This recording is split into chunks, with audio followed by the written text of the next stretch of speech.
We're back. What's up? And by the way, I got to get a better picture than I have on my intro. That you do have the coolest picture, Scott. Yeah. I gotta break out the bullet belt and the flak jacket. But no hair metal Rob today. He's under the weather. So Yep. just the 2/3 of the new incarnation of the Metal Roundtable, and we're going to talk about a very controversial subject today. I think it's controversial, but what do you got going on these days, Scott? I know you said you were busy. We are too at my regular job, but we have regular jobs so we can do fun stuff like this. What do you got? Yeah, I'm busy with the record labels that I'm working for, and as well as my own. We ended up signing, and it's a done deal. We're going to be releasing Banshees the Madness on vinyl. And Rob Caldwell will be doing the mastering on that. So that's awesome. So we know it'll sound good. We signed, we will be releasing the Vindicator demos from 2005 to 2006.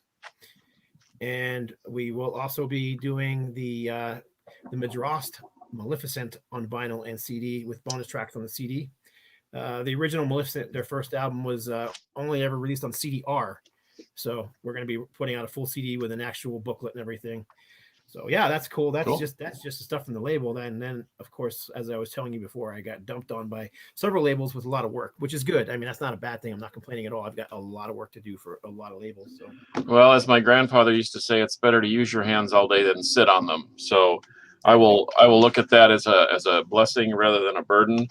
But so do we get right into this, or because I know you already kind of read my shirt. It's sort of a play off something else, so everyone can see.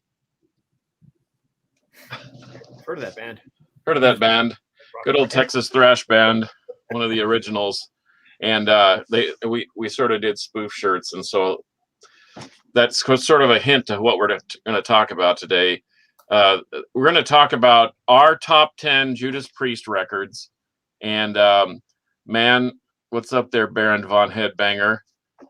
We're going to talk about this. Was a lot harder than I thought. I have my favorites, but then as I think about it, how do you pick one over the other? So in order to get us going, I'm going to let you go to first, because we both came up with a similar idea, because it's so cryptic how we think a lot alike. We're going to do our top 10 Judas Priest albums personally. So we're going to go from 10 to 1. With both John and I picking, each of ours. It'll be curious. We didn't get together beforehand, so we don't know what each other's going to show. So it'll be curious to see if we have any in common or not. I'm sure we probably end up. What's the over/under on that? Probably pretty good. But take the over.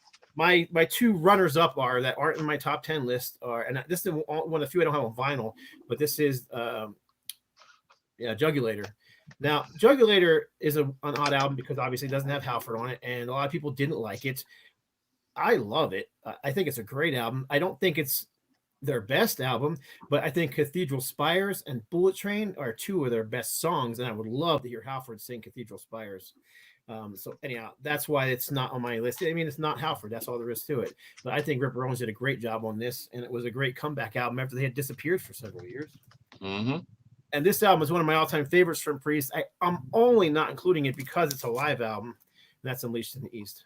So, and if it made your list, that's fine. I mean, I don't want any spoilers or anything. But that's the only reason I didn't put it in mind, was because it was a live album. Well, I thought about that, but guess what, Scott? You should have taken the over. This made my my runner up, and for similar reasons. This by far is their heaviest record. Hey, Bradley Amos. 30 feet over the Gulf of Mexico. Sweet. Anyway, this is probably by far their heaviest records, but they followed it up with one of the weakest records, I think, Demolition. That thing's a piece of garbage except for one track. But I digress. We're talking about the top 10, not the bottom whatever. But yeah, great record. And then the Live in London thing that they did with Ripper, I thought he did a formidable job. I mean, it's hard to replace. Yeah, he's Halford. An iconic vocalist. He's an iconic vocalist. Is all there is to it. I saw them on that tour. Matter of fact, I think, there it is in the back of my. I still have the ticket stub from Oh, my yeah. my seeing them on that shore. They played at a little country club, not country like club like golfing, like a country music. Like a country and western club, like down here in Texas. Exactly what it was. It was a country and western club, and it was packed, but it was Judas Priest at a club, and it was fantastic. I stood in front of KK Downing, and it was just in awe. Oh, I bet it was freaking. I bet it was freaking awesome. And Ripper was great. His vocals, especially on there was just several songs that he really stood out on. So anyhow, hey Justin. Well, and so I had three runners up. Okay. Because I couldn't really decide. Ram It Down, only because of the drum machine aspect of it. I don't know. It was hard. It was hard to not include that one, but I didn't. And then I know this is not gonna be popular, but I think this is a great record. I to start to finish, but it's great, and I'm glad it happened. But Firepower, which is their most recent release, I like it, but probably for the same reasons, except the Ripper Owens thing. Same as Jugulator. I just, it has some super high moments and just some regular moments. So that being said, number 10. Do you want me to go first? Go ahead. You're all big on the screen, so go ahead. Okay. Well, how about that? I won't argue with that whatsoever. Rock-a-Rolla, and the only reason that I pull this one out is this is kind of what got me into Priest early on. I actually thought this was fantastic. It was way different than any of the other stuff that I was listening to, and then I saw that what is that train whistle place, that club that was on TV, and Halford's wearing the the big, whatever that thing is. Yeah, and KK's got the gigantic purple bell bottoms and whatever, and I kept thinking that maybe this was like Lonesome Crow or something, and it's very different. It has some real rock elements to it, some real metal elements to it, and it's a perfect title, Rock-a-Rolla. I really dig it. So that's my number 10. What's your number 10? My number 10 is going to surprise you only because you just showed it. Yeah. See, it's a great record. No, it is a great record. I was right on the cusp with that one. So, oddly enough, my ticket stubs in the back of this one too. Well, that's what you do. Yeah, I mean, front to back, this album is just a fantastic Priest album. Since Halford's been back, they've released a lot of good albums, but for some reason, this one really just captured my attention and held my attention, and I still revisit it. A lot of older bands, you like a new album when it's new and it's fresh, and then it kind of gets old, and you stick it on the shelf, and then when you get in the mood to hear Metallica, for example. Yeah, the last album they was okay, but if you're in the mood of Metallica, you're not going to go back and listen to that album first. You're going to go back and listen to Kill 'Em All or Ride the Lightning or Master of Puppets and those kind of things. Where this one here, I actually do pull it out still quite regularly and listen to it. Halford sounds great. The band is tight. The production is fantastic. It's a heavy record, but it also it flows. It's not all heavy all the time. And it kind of has a musical tapestry that's weaved by, different tempos, different sounds. And it's one of my, obviously, top 10 Priest albums. I agree with you on all points. Like I said, it was just like on the cusp. And so, even the cover. Yeah, no, the cover art's just killer. And, but I know that Halford's healthy. He had some surgery. He had problems with his back. He had problems with a diaphragm tear. He had all sorts of issues. But he's in full force on this record, and that's kind of why I think it's a powerhouse, or is it a fire powerhouse? But anyway, all right, number 9.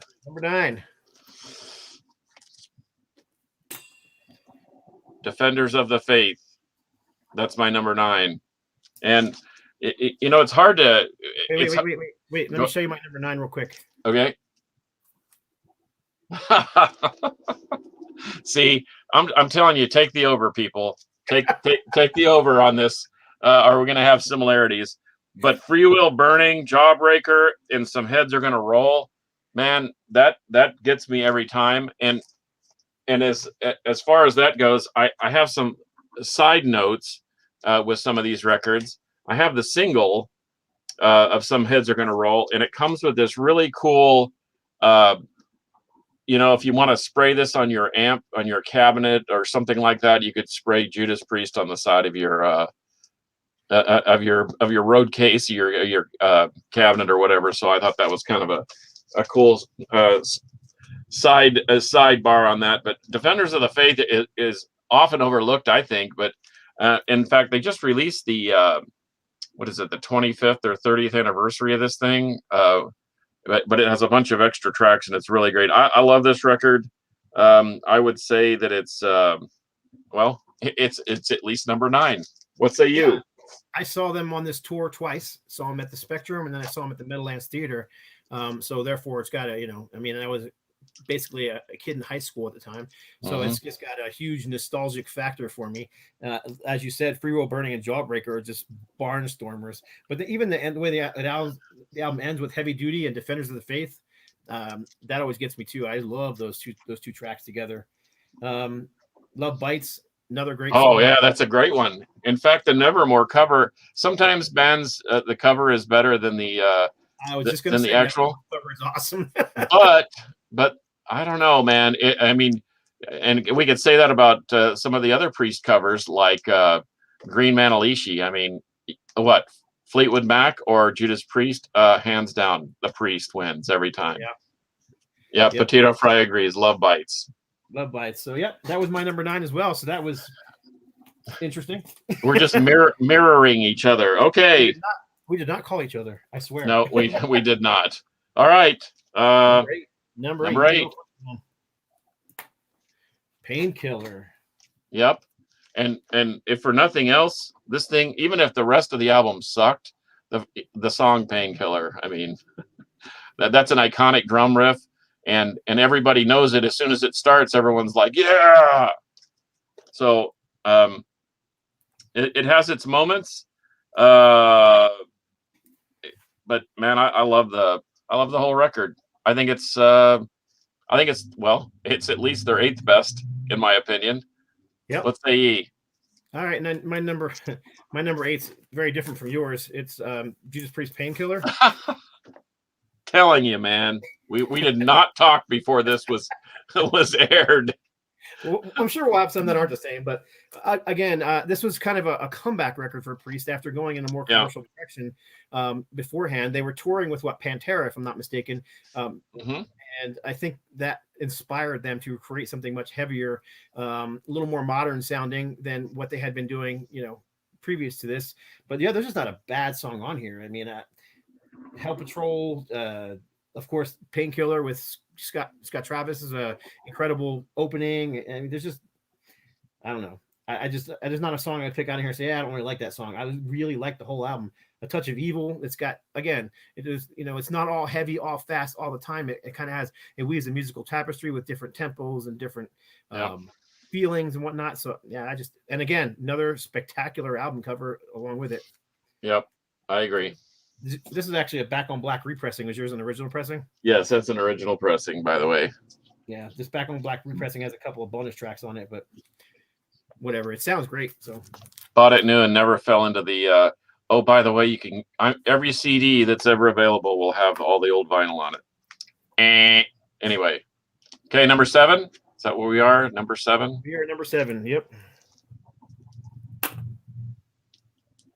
Okay, here's where we're gonna differ. Are we screaming for vengeance? No, we're not. Nope, we're different here. Okay, that's all right. This came out when I was still in college, and I actually saw them at the Salt Palace in Salt Lake City, Utah, and it was so incredible. And I remember the people that I went with were just they were not expecting anything like this. I had already dragged them to the likes of Ted Nugent, Humble Pie,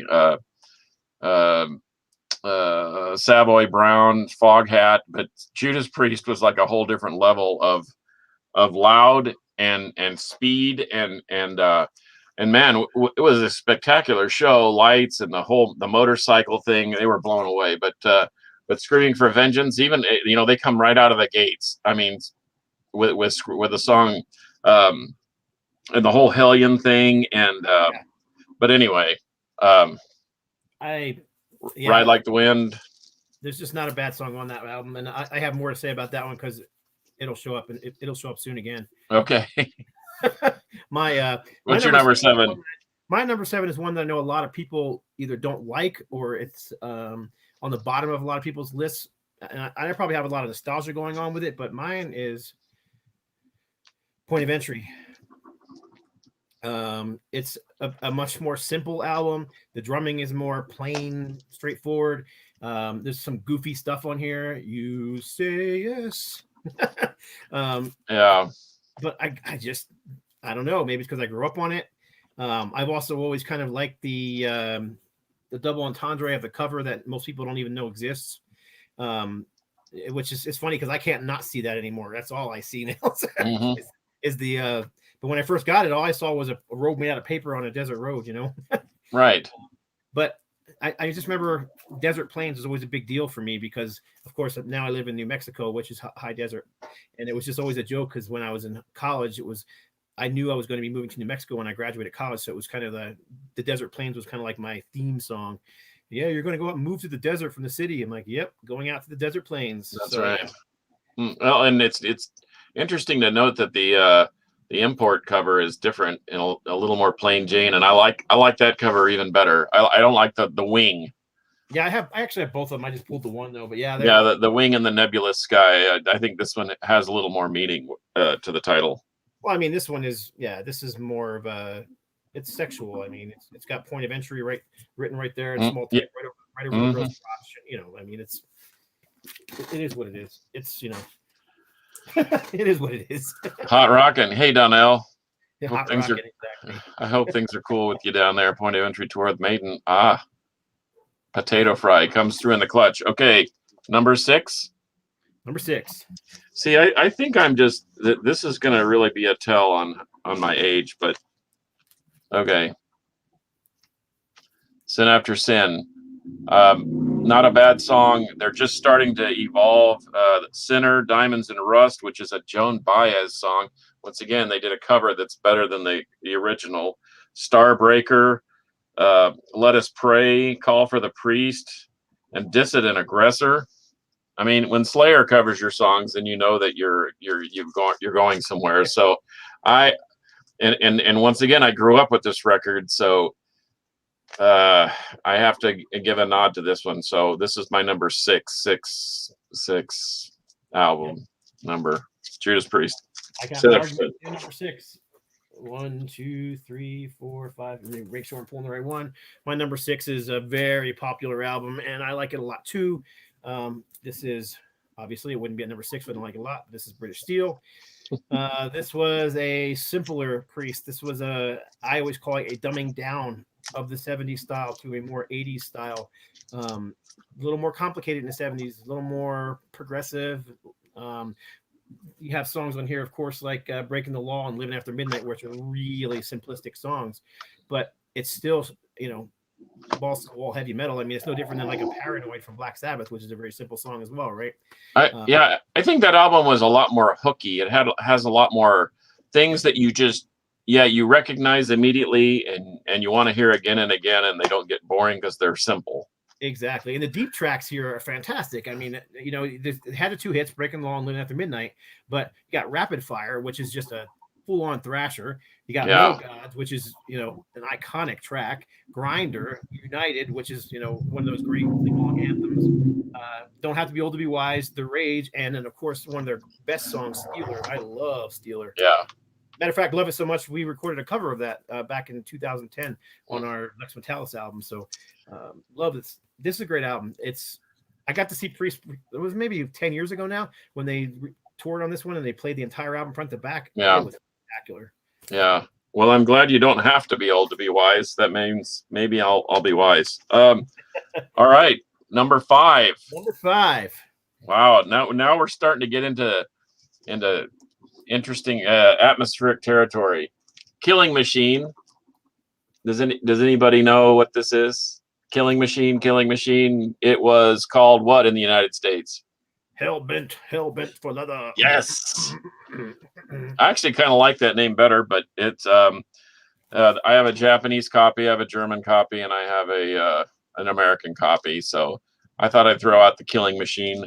But one, might as well show you my number 5 then too. Then Killing Machine. Take the over. Yeah, delivering the goods, Rock Forever, Evening Star, Hellbent for Leather, Take on the World. I mean, and that's just the side. That's just side one. Right. I mean, this thing is terrifying. I love this record. I could have easily had it be top 3, but it just made it to 5. That's the same thing with me. Any of these top 5 could have been up there at anywhere in this list in the top 5 because they're just so good.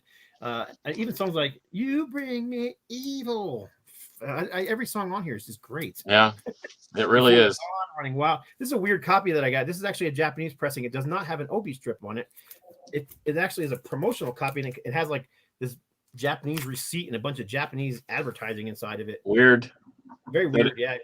Weird but cool. I love stuff like that. Yeah. So you see the 4,390 yen. Right even at Christmas. That's an expensively cheap record.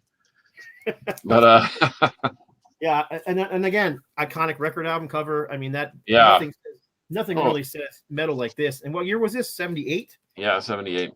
78. I mean, so this again, when we talked about what defines heavy metal, I could easily put that album in there as defining. Yeah, that was the year. That was the Van Halen, early Van Halen stuff and all that too coming out. All right, number 4. Man, we're getting close to the top. Well, unlike you, I went ahead and included this Unleashed in the East, and what better to have Unleashed in the East than a Japanese copy? And it came with a 7-inch that had extra songs on it, which I think that you can get in the remaster. Yeah, the remaster CD has those tracks on there. Yeah. Has those 3 tracks, but anyway, I don't know, man. This thing didn't sound like a live record to me. It sounded like maybe like a live studio recording, except for the voices and so forth in the back. But man, this thing has this is like a greatest hits. And the thing is they hadn't put that many records out, but yet they have enough to just shred your eardrums. And so I included this one. I probably could have left it off if we were sticking strictly to studio records, but heck, I threw it in there anyway because I dig this record so much. And I don't blame you at all. I mean, I literally only took it out because it was live. I mean, it literally is one of my favorite live albums of all times. Even though it's common, it's commonly known that a lot of it was re-recorded in the studio. It's still captured. Well, there you go. It still captured a sound and an energy that couldn't necessarily be captured in the studio. So, hey, Integrity 101. Here's a question for you two hosts. Do any of the Fight or Halford solo albums crank your top 10 Rob Halford Priest albums? Maybe the first one. I really like the first Fight. I really like the first Halford album. But no, I don't think I would put any of those over top of my, especially these ones we're talking about now, these top 5. There's too much nostalgia for me there. It's just too much. I think those the Halford stuff is just standalone. I mean, I don't think it's a little different style of metal, although the Halford ones are close. I mean, there was a point in time where, like when Demolition came out, that Halford was doing something way, way, way, way more Priest than Priest was. Yeah. and so, but I think they're standalone records. I think we tread on thin ice when we start to do that comparison. But I love the first Fight like you, and I love like Resurrection, and I don't know, all 4 of the Halford solo records are good. Yeah, even the 2 Christmas albums he did are really well done and enjoyable. But putting him over Priest, I just don't know that I would do that. I mean, Frasier, who has a better live album, Priest or Maiden? I'd go Priest. Unleashed in the East. In fact, even when they had a replacement singer, quote unquote, Ripper Owens, that Live in London thing is terrifyingly good. And even that Copper live album, that double live album from Priest was great. Once again, kind of like the Kiss Alive with some studio tricks and some added crowd noise. But whatever, man. Let me squeeze my number 4 in here before we get to it. But one that's already seen its day. I've got like 6 copies of this stupid thing. Yeah. I got, of course, the Japanese copy, and I've got 2 different picture disc versions. To me, if I had to pick, and I did actually did a video not too long ago where I picked one album from the 80s that defines what is heavy metal. Here it is. From the album cover to the music, everything about this album screams heavy metal to me. It had a hit on it, of course, with Got Another Thing Coming. That's one of those songs that gets overplayed in the radio, but I still never tire of that song. I just love the whole album. Well, like the Helion, right into Electric Eye, that's just freaking brilliant. Yeah. Well, and if you look over my left shoulder, you might see the blacklight holster. I saw that. And that's an iconic image. That screaming eagle. Oh, yeah. That's just a killer. They tried to reproduce it afterwards, like with the follow-up albums, but right, none of them quite touched on the greatness of that cover. It was kind of the Judas Priest version of Eddie, so to speak. Yep. The eagle. All right, top three. Now we're getting down to brass tacks, as they say.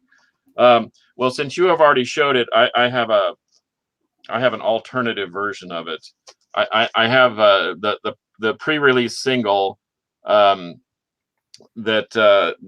has Delivering the Goods and Evil Fantasies, and it's Living After Midnight.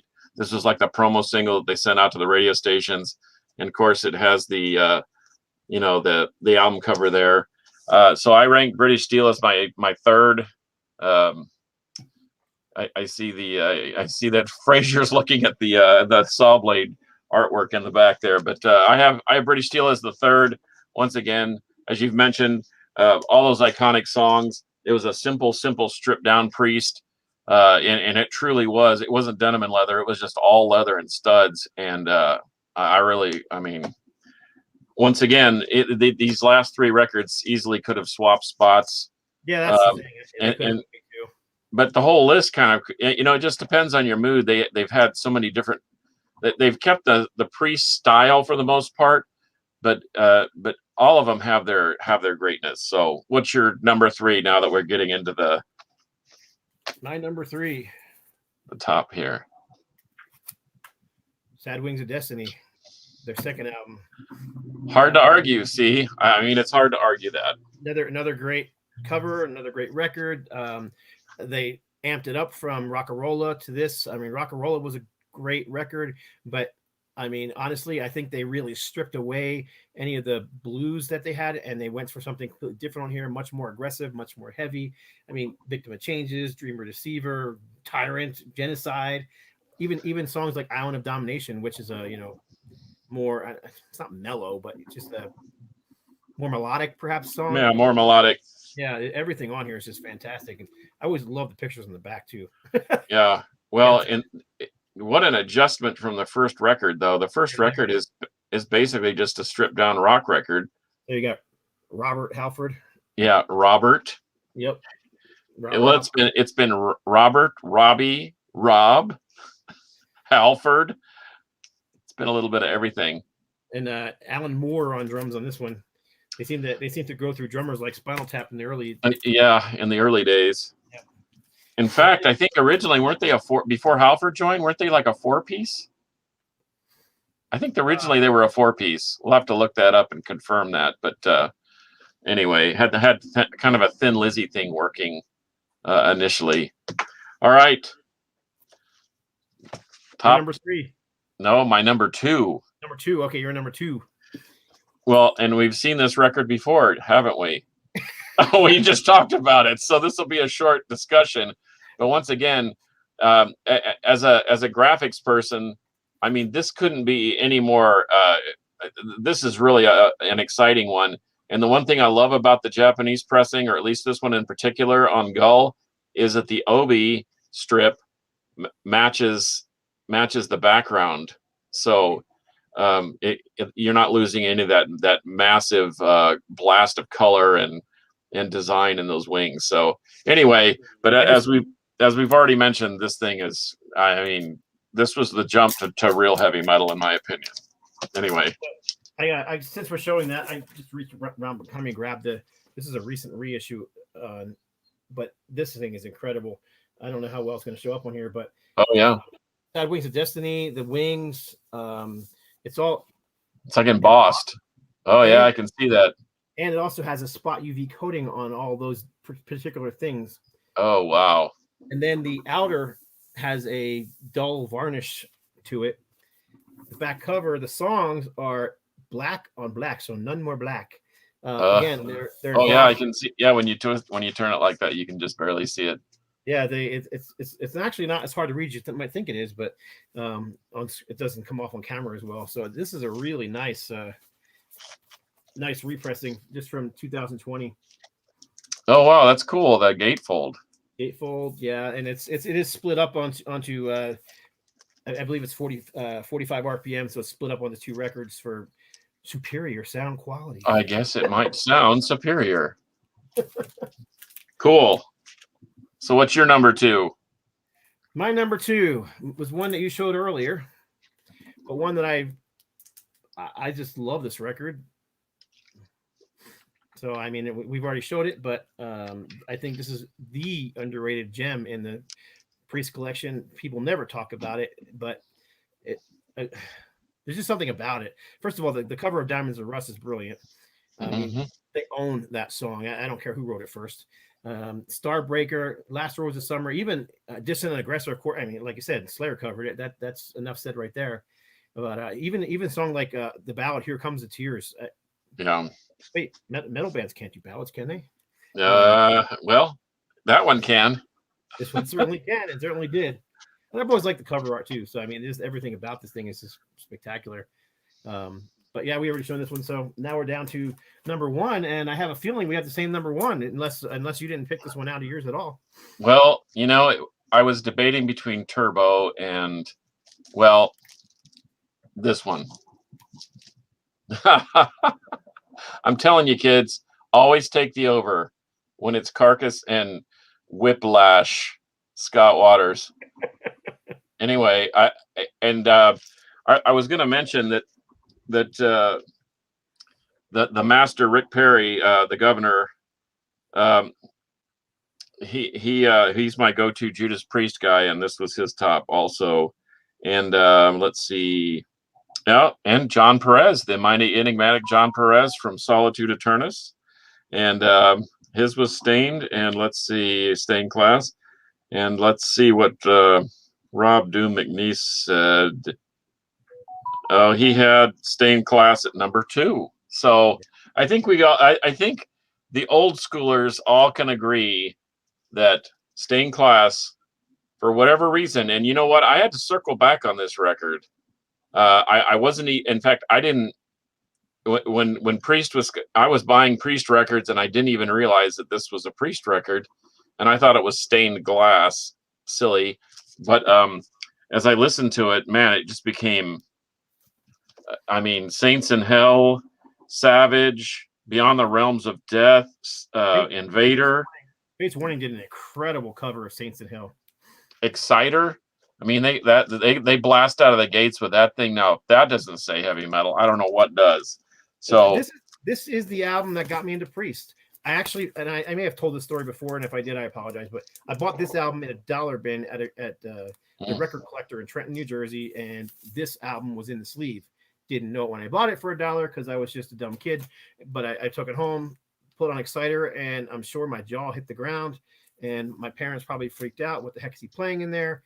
But yeah, I mean that to me is proto thrash metal right there with a song like Exciter. White Hot Red Heat, Better by You Better Than Me, Stained Class, Invader, like you said. Yeah. I mean, Beyond the Realms of Death. Come on. So, you know what? One thing about this record that, and this has nothing to do with the music, but I mean, I've owned copies of this record in my lifetime over and over and over again. I just recently, well, in the last 10 years, found out that there was actually an original picture sleeve in this thing. Oh yeah. Most after the first pressing, they cut out the picture sleeve and it was just a plain sleeve. So I always thought that was kind of cool. So it was, of course, it was a personal quest of mine to find that afterwards. But this is also the album. This album features Les Binks on drums, and to me, he's one of the consummate drummers of Priest. I mean, he was just fantastic in Priest. Yeah, I actually have his autograph.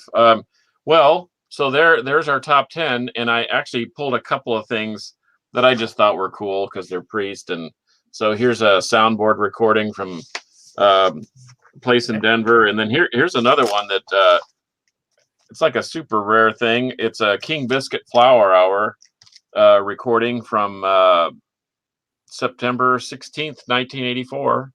So 4 days before my birthday, and it's got the little promo thing. This was a radio thing that they would send out, and so anyway, and I've got a bunch of singles, and I've got the Tyrant single, and I've got a promo that was white, and it came out in '82, and I've got some other stuff. But as far as the albums go, and we could talk about maybe do an episode on live Priest stuff, because man, they've got a plethora of live albums and DVDs, but singles and collectors and singles and all sorts of like that. Like you probably saw that Record Store Day Painkiller single that was like the saw blade. Yep. In blue on blue vinyl or something. This weird thing came out this last year too. You see this thing? Oh yeah. Very weird release. I mean, it looks like a picture disc. It's not a picture disc though. It's not? Is it laser etched? I'm gonna take it out and show it to you. I got them in. I put them in some MoFi sleeves just to preserve it. It is clear vinyl. Huh. And silk screened or somehow printed on the back. I don't know if it's silk screened or how it's printed, but it's printed on the back. There's no music on the back side. So you're just seeing the reverse picture through the clear. Oh, vinyl. Wow. That's pretty killer. So it's a 2-record set, but it's not like 45 RPM and they split it up. It's just side one side 33 and one side. Yeah. Side. That's pretty cool. Really I love stuff like that. And see, when you already have the record or you already had the record, it's kind of cool to get stuff like that sort of adds to the flavor of the collection. But yeah, otherwise I wouldn't have bought it. Yeah. I mean, sometimes, you know what? Priest is one of those bands that's kind of like Robin Trower or Grand Funk or Deep Purple. When I see a good, clean copy of one of those early albums, like the one we just mentioned, like Stained Glass or Sin After Sin, I mean, I just bought another Sin After Sin the other day. It was like $6, and it was an Italian pressing, and I just thought, yeah, it's unique. I know I've already got 4 or 5 other copies of that same record, but you never know when somebody, like my lawyer friend started collecting records again, just like when he was a kid, and so I was able to sort of ease him in. Like I gave him an original copy of Rock-a-Rolla, and I gave him a copy of Sin After Sin because of the Joan Baez connection. He was more of a kind of a mainstream type of guy, the Beatles, the Allman Brothers, the Fleetwood Macs. And then the Green Manalishi connection. I says, "Oh, you want to hear another version of that song? Well, here, check this out." And so now he digs Priest. So anyway, but like you, I'm sure you do the same thing. I'm sure you see a clean copy and you just say, Yep. Matter of fact, I just had a conversation with somebody on Facebook the other day. They're saying, "I just bought another copy of," I can't remember what album they were talking about, and I'm like, as a collector, do I personally really need 7 copies of Aerosmith Rocks plus an 8-track version and a cassette version and a CD? I'm like, well, what's wrong with that? Yeah, yes, I do. Yeah, I think it's necessary. Say what you will, but that you said the key word, a collector. There's my Aerosmith Rocks 8-track right there. yeah, no, I can see it. But anyway. I don't know. As you mentioned, and as we've mentioned earlier, I think Priest exemplifies heavy metal. I think they're one of the definers of the genre. Who started it? I don't know. We still are going round and round in that whole proto metal thing, and then the grandfathers, which is probably Black Sabbath and Deep Purple and Led Zeppelin. And but I think Priest and bands like them and like Iron Maiden and so forth, they sort of elevated the level of the metallic level of things. And all these albums are like those you can see those stepping stones and those levels being raised. And one of my favorite bands, and probably always will be. I can always find a good Priest record to listen to.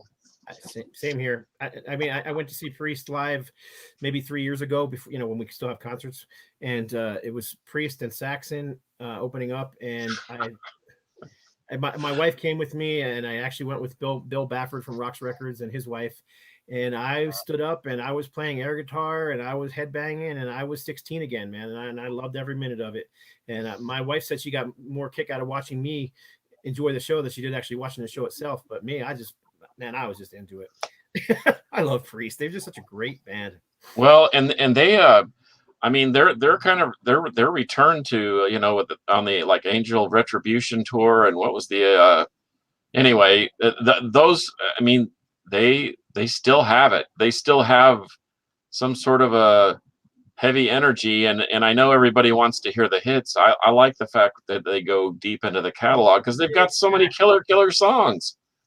Yep. Yeah, I'm always happy when they do some of the deeper cuts and they're not just playing the same 7 hits that they have, and they do. I would be happier seeing them once again if they didn't play Turbo Lover, You Got Another Thing Coming, and Living After Midnight. If they omitted those 3 songs and replaced them with 3 songs that they don't normally play, that would even make me happier. But if they play them, I'm still going to love Priest. There you go. So I agree. I mean, I never tire of them. So, well, thanks a million for everybody that's kind of chimed in. And Integrity 101, everybody needs a backup copy of Pantera's Reinventing the Steel, but good luck finding one.